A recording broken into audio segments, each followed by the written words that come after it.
ആള് കുറച്ച് ഭീകരനാണേലും ഒരു മെഴുക്കുരട്ടിയൊക്കെ വെച്ച് കഴിഞ്ഞാൽ സംഭവം കിടുവാണ്. ഇതിപ്പോൾ കണ്ടപ്പോൾ തന്നെ മനസ്സിലായല്ലോ നമ്മുടെ ചേനയാണ് കേട്ടോ. ഇതിപ്പോൾ എങ്ങനെയാണ് മെഴുക്കുരട്ടി ഉണ്ടാക്കുന്നതെന്ന് നോക്കിയാലോ. തൊലിയൊക്കെ കളഞ്ഞ ചേന നീളത്തിൽ അരിഞ്ഞെടുത്തിട്ട് കഴുകി വൃത്തിയാക്കി എടുക്കണം.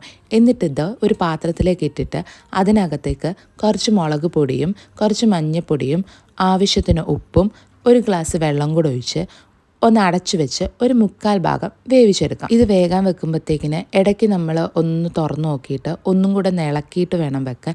അതാകുമ്പം നമ്മുടെ ആ മുളക് പൊടി ഉപ്പും എല്ലാം എല്ലാ ഭാഗത്തും പിടിക്കും നന്നായിട്ട്. ഇനി ഇതാ 1/4 ഭാഗം വെന്ത് കഴിയുമ്പോഴത്തേക്കിന് ഒരു പാൻ വെച്ചിട്ട് അതിനകത്തേക്ക് കുറച്ച് ഓയിൽ ഒഴിച്ച് കൊടുക്കണം.